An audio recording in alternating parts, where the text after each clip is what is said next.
পহেলা ফেব্রুয়ারি থেকে মন চাইলেও যেতে পারবেন না দেশের একমাত্র প্রবাল দ্বীপ সেন্ট মার্টিন। ৯ মাসের জন্য এ বিধিনিষেধ জারি করে অন্তর্বর্তী সরকারের পরিবেশ, বন ও জলবায়ু পরিবর্তন মন্ত্রণালয়। তাই আবারও ডালপালা মেলেছে ডিল ডান সেন্ট মার্টিনগণ এই প্রশ্নের। সামাজিক যোগাযোগ মাধ্যম ও সয়লাভ নানা প্রশ্নে। দেশের সর্বদক্ষিণের দ্বীপ সেন্ট মার্টিন। কক্সবাজার থেকে সমুদ্রপথে ৬ ঘন্টা জাহাজ যাত্রা শেষে দ্বীপটিতে পৌঁছান পর্যটকরা। সাগরের বিশাল জলরাশি আর অপরূপ সৌন্দর্যে মুগ্ধ করে সকলকে। তবে এবার সেই সুযোগ হারাতে যাচ্ছেন সবাই।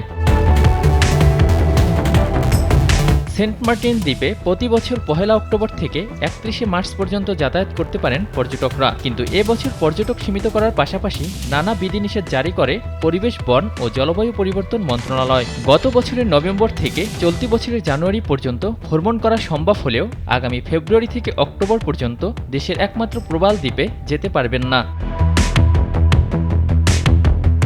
গুঞ্জন আছে সেন্ট মার্টিন ইস্যুতে ক্ষমতা হারাতে হয়েছে শেখ হাসিনা সরকারের। সামাজিক যোগাযোগ মাধ্যমেও তখন আলোচনার খোরাক হয়েছিল বিষয়টি। ছাত্র জনতার বিক্ষোভের মুখে ৫ আগস্ট প্রধানমন্ত্রীর পদ থেকে পদত্যাগ করে দেশ ছাড়েন শেখ হাসিনা। এরপরই আওয়ামী লীগ কর্মী ও সমর্থকদের উদ্দেশ্যে বার্তা পাঠান তিনি। সেই বার্তায় তিনি জানান, যুক্তরাষ্ট্রকে সেন্ট মার্টিন ও বঙ্গোপসাগর দিলে আমি ক্ষমতায় এখনও থাকতে পারতাম।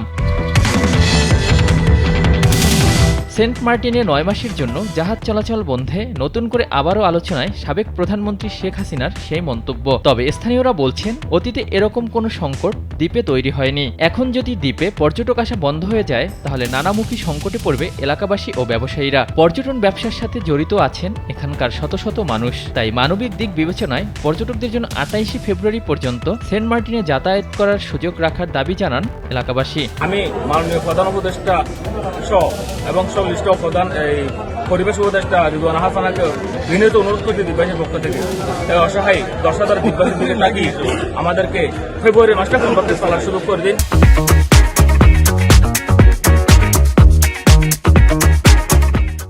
পর্যটন সংশ্লিষ্ট মন্ত্রণালয় সহ বিভিন্ন দপ্তরে যোগাযোগ করেও জাহাজ চলাচলের সময়সীমার বাড়ানোর সুযোগ মেলেনি। সরকারের হঠকারী এ নির্দেশনা পর্যটন শিল্পে নেতিবাচক প্রভাব ফেলবে বলে জানান cruise operator owners association of Bangladesh.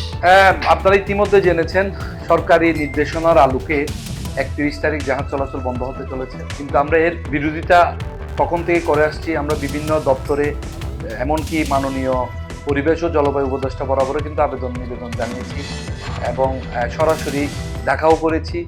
কিন্তু ওনার স্বৈরাচারী মনোভাব থেকে ওনাকে এক চুলও নড়াতে পারেনি। সেন্ট মার্টিন বন্ধের এই সিদ্ধান্তে সরকার বিপুল পরিমাণ রাজস্ব থেকে বঞ্চিত হওয়ার পাশাপাশি কর্মসংস্থান হারাবে হাজারো মানুষ, জানান সাবেক এই জনপ্রতিনিধি। অবশ্যই পর্যটন শিল্পের জন্য নেতিবাচক। সরকারেরও রাজস্ব কমে যাবে। এটা ওনারা ৩ মাস অন্তত ৩ মাস দিতে পারত। সরকারের দিক নির্দেশনা বাস্তবায়নে তৎপর আছে জেলা প্রশাসন। ১ ফেব্রুয়ারি থেকেই কার্যকর হবে এ সিদ্ধান্ত। ৩১ তারিখে যে জাহাজ যাত্রীদের নিয়ে যাবে ওই জাহাজই যাত্রীদের ফিরিয়ে নিয়ে আসবে। এরপর আর কোনো জাহাজ কিংবা যাত্রী যেতে পারবেন না সেন্ট মার্টিনে, জানান জেলা প্রশাসক। সেন্ট মার্টিনে পর্যটন গমনাগমনের ক্ষেত্রে সরকারের যে নির্দেশনা ছিল সেটা ৩১ জানুয়ারি পর্যন্ত, এবং ৩১ জানুয়ারিতে যে জাহাজটি যাবে ৩১ জানুয়ারিতে সে সকল পর্যটককে নিয়ে তারা আবার ফেরত আসবেন। অতীতে এরকম কোনো সংকট দ্বীপে তৈরি হয়নি। তাই মানবিক দিক বিবেচনায় অন্তর্বর্তী সরকার প্রধানকে সিদ্ধান্ত পর্যালোচনার দাবি জানান এলাকাবাসী।